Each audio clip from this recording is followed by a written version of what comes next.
कामना करता हूँ कि भगवान जैसे मेरा परिवार है वैसे सबका परिवार हो। लेकिन सीताराम बेटा, जमींदार साहब, सीताराम बेटा, मैं तुमसे बता देना चाहता हूँ मुझसे जिंदगी में दो पाप हो गया है सीताराम। कौन सा पाप हो गया जमींदार साहब? सीताराम, मेरा पहला पाप है कि ये जो मेरी पत्नी चंचला है ना, हाँ, मैंने इसके चोरी चोरी इसके पेट का ऑपरेशन करा दिया ताकि बच्चे की मां ना बन सके सीताराम। जमींदार साहब। और मेरा दूसरा पाप है कि एक मेरा भाई था जिसका नाम अजय सिंह था, एक मेरा भाई था जिसका नाम अजय सिंह था, और मेरी ही पड़ोस में एक राजेंद्र प्रताप सिंह रहते थे। हाँ, उनकी एक बहन थी जिसका नाम उर्मिला था। उर्मिला बड़ी ही खूबसूरत सी सीताराम। जमींदार साहब। मेरा भाई उर्मिला दोनों एक ही कॉलेज में पढ़ते थे। उन दोनों में कॉलेज जाते जाते आते जाते आपस में प्रेम हो गया। उन दोनों का प्यार इतना आगे बढ़ गया सीताराम कि मेरे भाई की प्यार की निशानी उर्मिला की कोख में पलने लगी। जमींदार साहब। ये बात जब राजेंद्र को पता चली, हाँ, तो राजेंद्र भागता भागता मेरे पास आया। बोला, जमींदार साहब, आपका भाई हमारी बहन से प्यार करता है। इतना नहीं साहब, आपके भाई की प्यार की निशानी मेरी बहन की कोख में पल रही है। ऐसा करिए कि आप मेरी बहन को अपनी हवेली की बहू बना लीजिए, नहीं तो दुनिया वालों को पता चलेगा तो साहब मैं कहाँ मुंह दिखाऊंगा। मैंने बोला, तू साले जमीन में रेंगने वाला कीड़ा हमारी हवेली की ऊंचाई तक नहीं देखा बे। हमारी हवेली में अगर कुत्ते पाले जाते तो नस्ल देख के पाले जाते। सही बात। मैंने लात से ठोकर मारकर राजेंद्र को हवेली से बाहर कर दिया। राजेंद्र गया अपने घर। सारी बात जब अपनी बहन से बताया तो उसकी बहन ने सदमा न बरसा सीताराम। भागते भागते कमरे में गई, छत से लगे पंखे से फांसी लगाकर अपनी जान दे दी। पीछे पीछे राजेंद्र गया। हाँ? देखा तो उसकी बहन की लाश पंखे से लटक रही थी।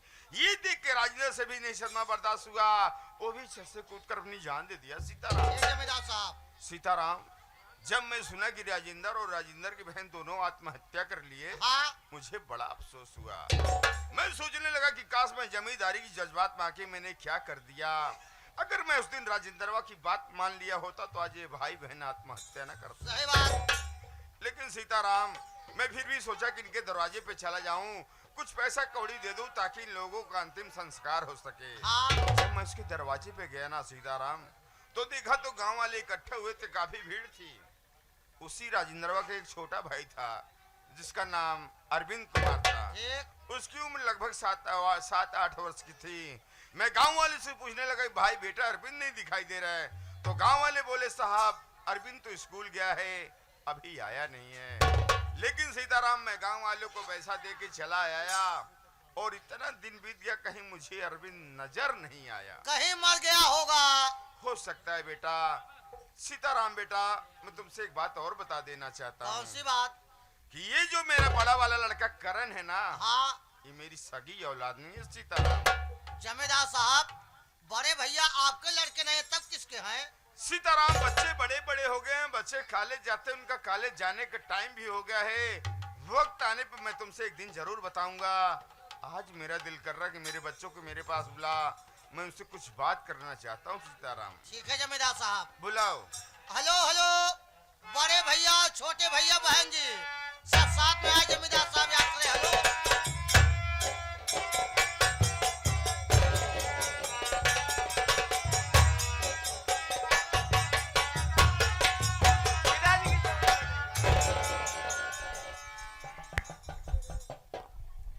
पिताजी के चरणों में छोटे बेटे अर्जुन का प्रणाम स्वीकार। अरे अर्जुन बेटा, खुश रहो खुश रहो। पिताजी के चरणों में बेटी गीता का प्रणाम स्वीकार। गीता बिटिया, तुझे मेरी उम्र लग जाए। पिताजी, मैं आपसे कुछ पूछना चाहता हूँ। क्या पूछना चाहते हो बेटा? आप बैठिए।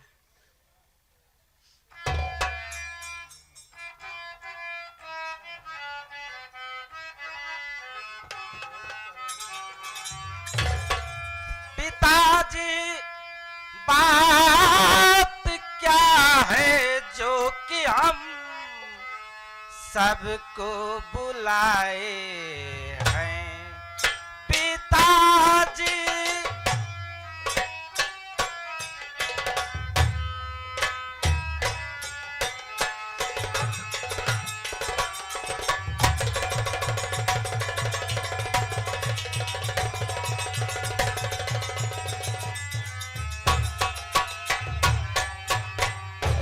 पिताजी बात क्या है जो हम सबको बुलाए हैं, समझ में कुछ नहीं आता क्यों अपना सर झुकाए हैं।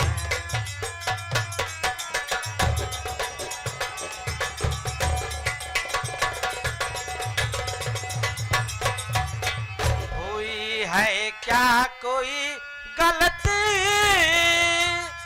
मेरे बापू बता दीजिए।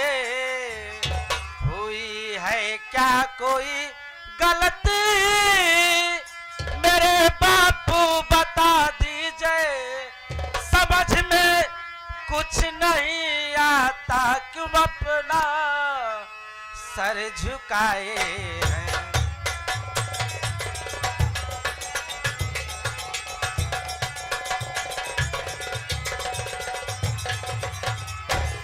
पिताजी, आज हम भाई बहन आपके पास आए हैं तो देख रहा हूँ आपका चेहरा उदास मायूस। कुछ बात है पिताजी, हम भाई बहन से कोई गलती हो गई है जो आप इस तरह बैठे हैं? क्या बात है पिताजी, बताएंगे? मेरी बात सुनो बेटा। बताइए।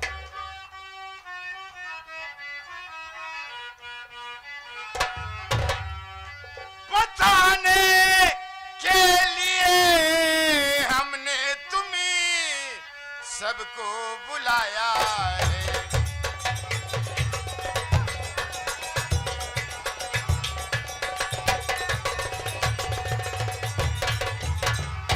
बताने के लिए हमने तुम सबको बुलाया है। बताऊंगा सुनो सब कुछ जो हमने छिपाया है।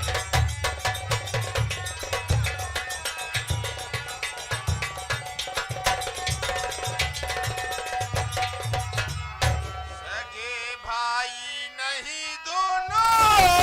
ये क्या कह रहे हैं पिताजी आप? सही कह रहा हूँ बेटा, सगे भाई नहीं दोनों। सुनो अब ध्यान से बेटा, यही वो राज है जो हमने अब तक छिपाया है।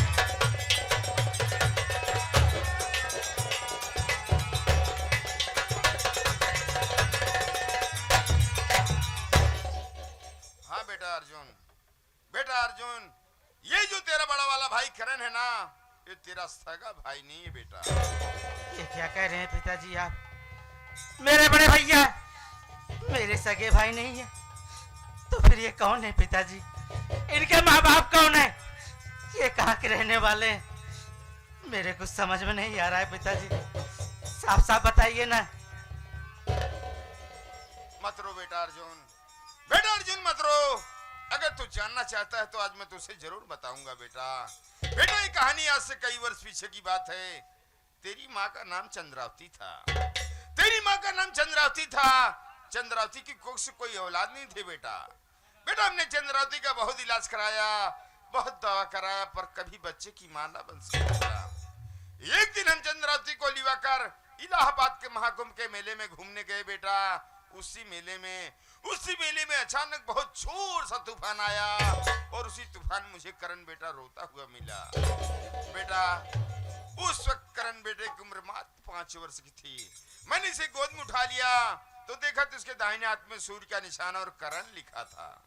चंद्रावती हमसे कहने लगी, जमींदार साहब बच्चा बड़ा प्यारा है, भगवान हमारे कोई औलाद नहीं दिया, इसी को अपने घर ले चलूंगी, इसी को अपना औलाद मानकर इसकी देखरेख इसकी परवरिश करूंगी।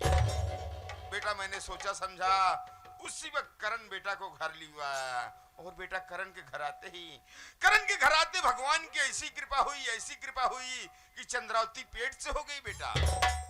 और बेटा कुछ दिनों के बाद बेटा तुम पैदा हुए और कुछ दिनों के बाद बेटी गीता।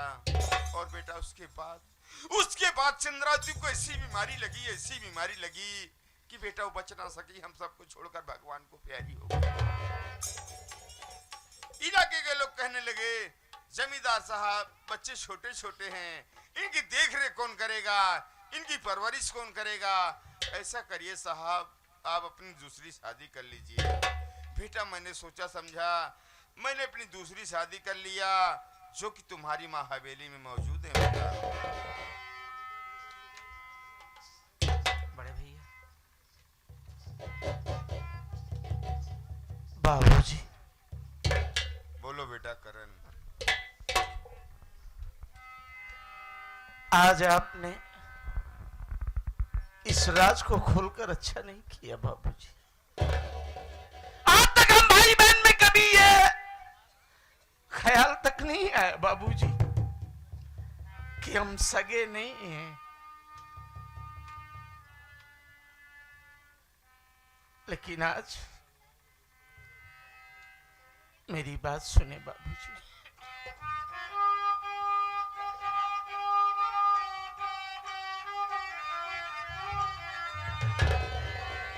आप जैसे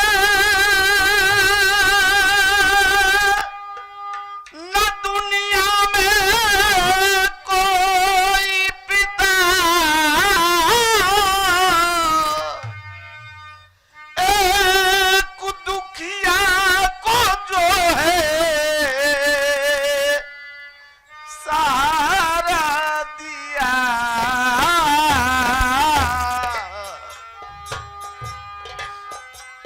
पाला पोसा पढ़ाया,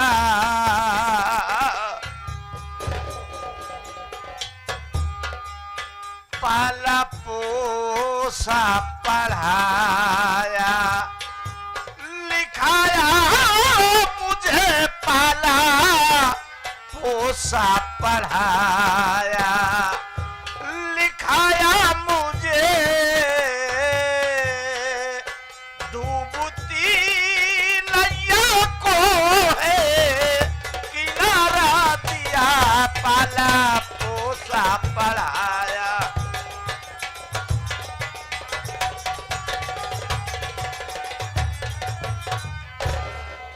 बाबूजी, आपने मुझे पाला पोसा पढ़ाया लिखाया, बड़े बेटे का सम्मान दिया, मैं खुशकिस्मत हूं बाबूजी। लेकिन आज आपने जो बात कह दी है बाबू, अब मुझे चैन से सुकून से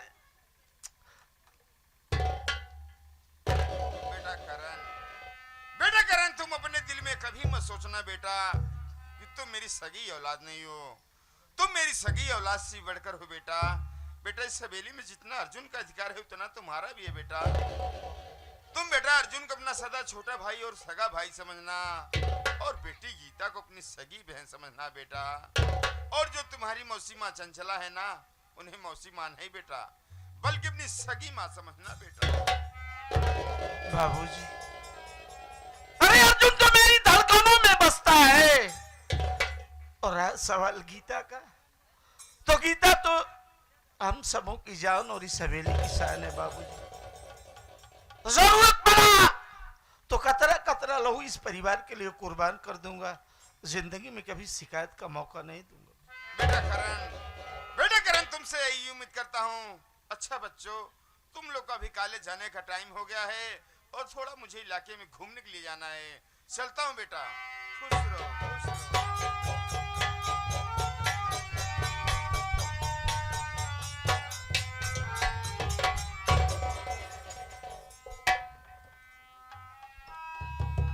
बड़े भैया, जैसे हम भाई बहन आपको बड़े भाई का सम्मान देते चले आए ना भैया, और हमेशा मैं बड़े भाई का सम्मान देती रहूंगी। और आप अपने दिल में ये कभी भी ना सोचना भैया कि हम सगे भाई बहन नहीं हैं। ए गुड़िया, बात सगे उससे पहले की नहीं है रे। बात तो अब यहाँ आके रुक गई है कि दुनिया का वो कौन सा नालायक कमीना औलाद होगा जो अपने माँ बाप की चाहत न रखता हो। अरे अब तो इस दिल में ये ख्याल आ रहा है कि मुझे जन्म देने वाली मेरी माँ कहाँ होगी।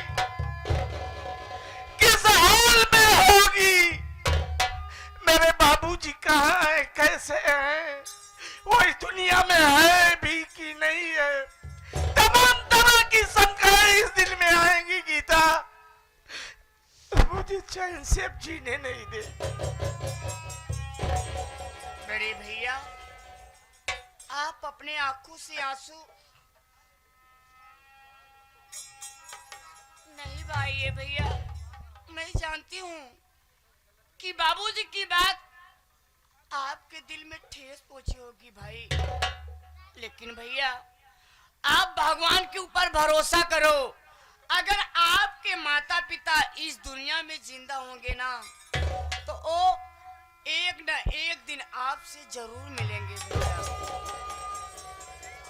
हाँ गुड़िया, है तो उसी मालिक का इशारा। बहन भैया और छोटे भैया, आप लोग चले नाश्ता करके स्कूल जाएं, तब तक हम और बड़े भैया आ रहे हैं। अच्छी बात है भैया। बड़े भैया हम चलते हैं।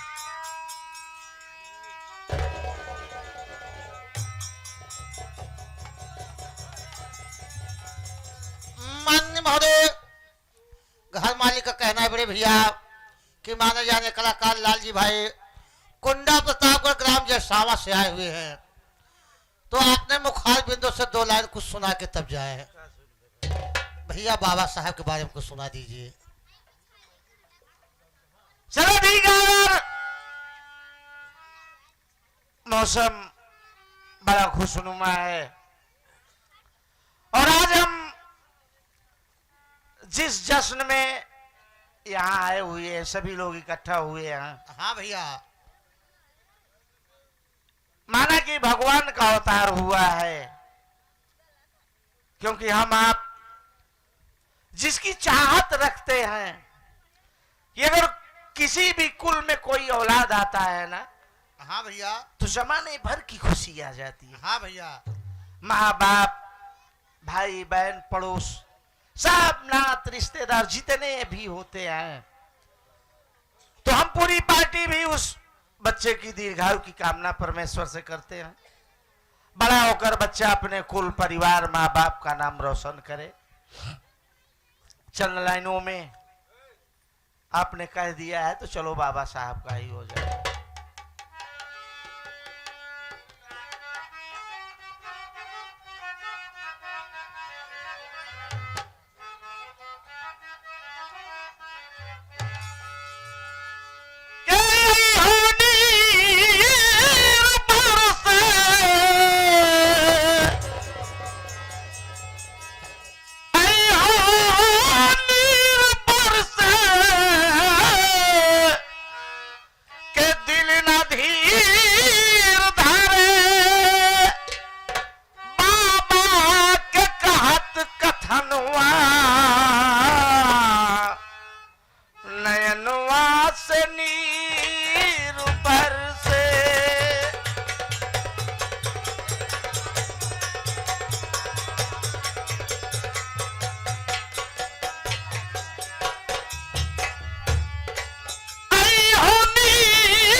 आदरणीय बड़े भैया बिरादर, वो जो बच्चा आया है इस परिवार में, पूज्य बाबा जी की जानिब से, नहीं दादा बाबा, 21 रुपए आए हैं। भैया जी के चरणों में सादर नमन है, आशीर्वाद की कामना है। राजकुमार बच्चे के दादा भैया सुन लीजिए, साथ ही साथ आ गए हैं, बड़े भाई चले जा रहे हैं, 11 रुपए देकर जा रहे हैं। भैया के बोल पर खुश होकर पार्टी हार्दिक स्वागत करती है। आज हम खुली हवा में सांस ले रहे हैं तो मेहरबानी बाबा साहब की है। आजकल 80 ओबीसी, बहुत सारी जातियां 85 में हैं, लेकिन सबका दर्जा एससी का है कि नहीं, हम यादव जी है कि सब एससी हैं। और आज हम जश्न मना रहे हैं, पढ़ रहे हैं, लिख रहे हैं, नौकरी कर रहे हैं, कुछ भी कर रहे हैं और इस खुली हवा में सांस ले रहे हैं, तो मेहरबानी बाबा साहब की है। सही बात। आगे माननीय महोदय छाया हुआ नाम 56 छोरी 72 भाला। आगे लौटा जल्दी भाई साहब 21 रुपए दे रहे हैं आपके लिए। प्रोफेसर सामने बैठे हैं, बच्चे के पापा के मामा जी हैं। भैया नमस्कार। सभी भाइयों को एक स्वर में सादर नमन है। आप लोग सिर्फ सुकून मनाएंगे तो हम पूरे साथी कलाकार जितने भी हैं जी जान से मेहनत करेंगे और आपकी नींद जाया नहीं जाने देंगे। बाबा साहब की संबत को किस तारीख को इस धरती पर अवतार लिए? 14 अप्रैल 1891 वाला दिन हुआ।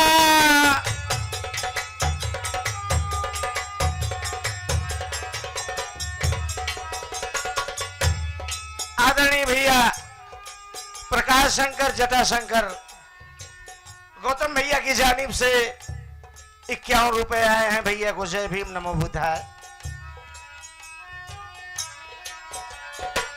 14 अप्रैल 1891 वाला दिन हुआ।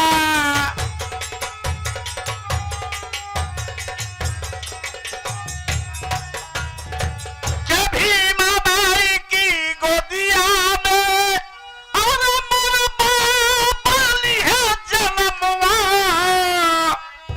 के रामा जी राम खुशी भय आंगन खिला सुमनवा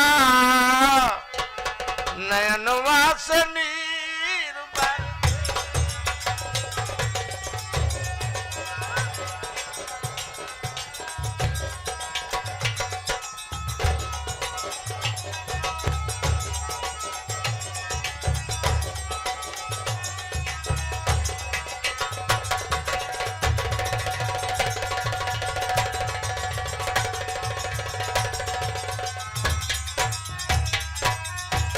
आगे माननीय महोदय राजकुमार बांधव मंडली मालिक बड़ेलाल भैया फरहादा वीर बाबा जहाँ प्रोग्राम करने गए थे भैया 11 रुपए आपके लिए प्रहंगल दे रहे हैं। पार्टी हार्दिक स्वागत करती है। नमस्कार पहुंचे भाई लोगों को एक स्वर में नमन है।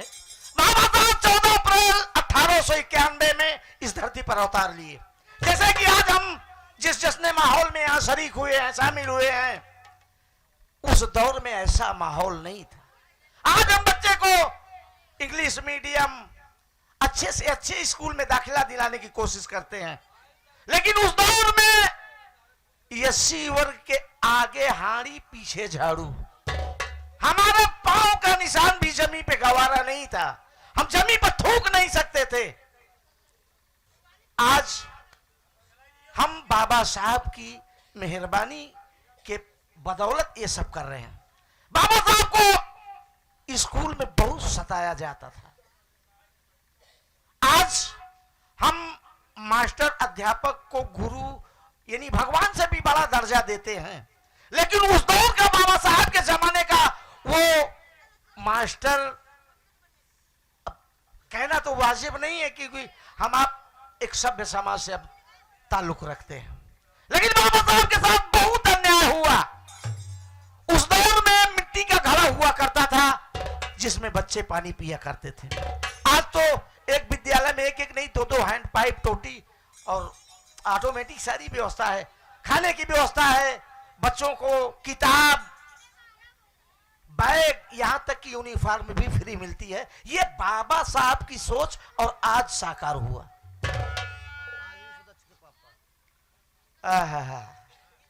ये भैया आयुष दक्ष के पिताजी, उनकी जानिब से बहुत सी माया आई है 10 रुपया भैया के सादर नमन।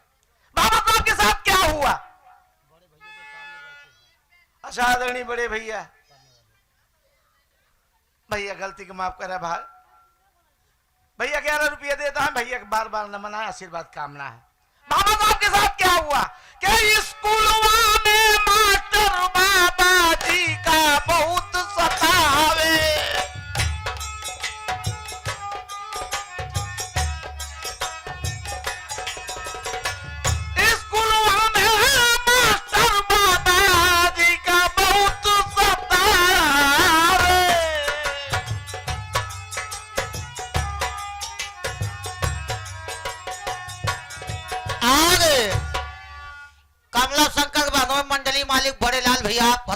बाबा, इनके तरफ से 11 रुपए आपके लिए पर्सनल दे रहे हैं पार्टी। हार्दिक स्वागत भैया का, नमस्कार। बड़ा प्यार दुलार मिलता है भैया, इसे बस शांति बनाए रहा बस। के कंकर से नक्शा बनवावे बड़ी दूर बैठावे, के पानी पिया न पावे ऐसा रहा जमन हुआ, नयनवा से नीर बरसे।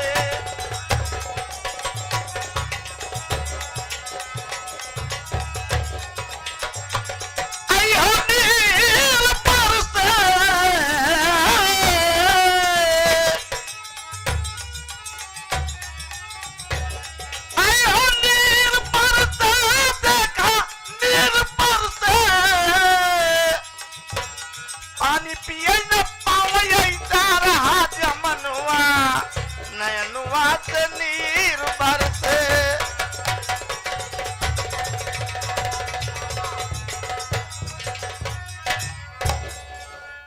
जो नवजात शिशु जन्मा है, जिसकी खुशी में हम लोग यहाँ आए हैं, उनके मामा श्री की तरफ से, हाँ बच्चे के पापा के मामा की तरफ से सुरेंद्र भैया की जानिब से 51 रुपए आए हैं। भैया के चरणों में जय भीम नमो बुद्धाय। बाबा साहब को मिट्टी का घड़ा नहीं छूने दिया जाता था, और जिस खड़िया चाक मिट्टी से मास्टर साहब ब्लैक बोर्ड पर लिखकर बच्चों को बताते थे, वो चाक बाबा साहब को छूने नहीं दिया जाता था। बाबा साहब से कंकड़ से नक्शा बनवाया जाता था। बाबा साहब के पूज्य पिता श्री हिटलर के नौकर थे। बाबा साहब के पूज्य पिताजी उस जमाने में अंग्रेजों के यहाँ नौकरी करते थे, जब मेरा देश स्वतंत्रता की गुलामी में जकड़ा था। बाबा साहब कभी कभी टिफिन लेकर बाबूजी को जाते थे, तो अंग्रेज बाबा साहब से बोलता था बाई इंग्लिश टू इंग्लिश, और बहुत खुश होता था। तो उसी अंग्रेज की बदौलत बाबा साहब ने कामयाबी की सीढ़ियों को चूमा। आदरणीय बड़े भैया जटाशंकर गौतम जी, जो गोपालापुर की सरजमी से ताल्लुक रखते हैं, भैया की जानिब से 101 रुपए आए। भैया जी के चरणों में जय भीम नमो बुद्धाय। तो अमेरिका इंग्लैंड में बाबा पूरी किए पढ़ाई,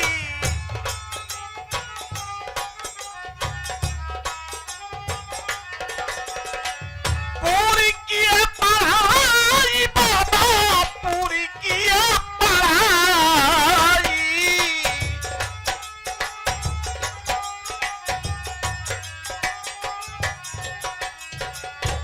के बैरिस्टर की पदवी ले गई, इंडिया वापस आई,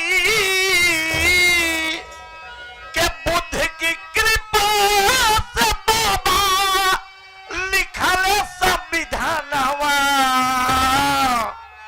नयनवा से नीर बरसे।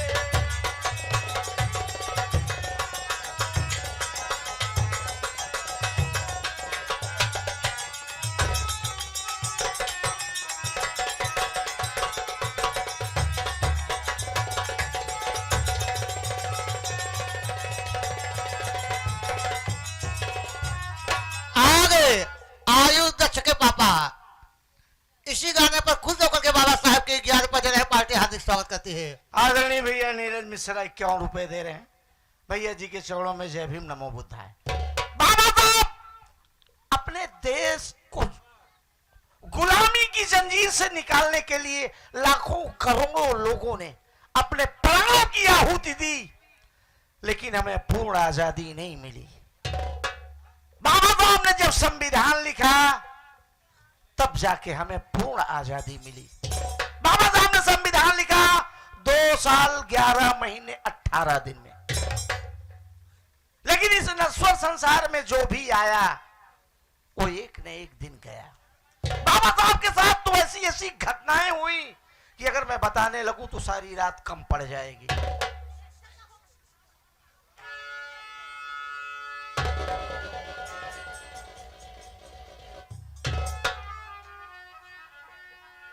भैया उन मिश्रा जी की जानिब से फिर 51 रुपए आए हैं। भैया के चरणों में बार बार नमन है, आशीर्वाद की कामना। आगे नंदलाल गौतम ग्राम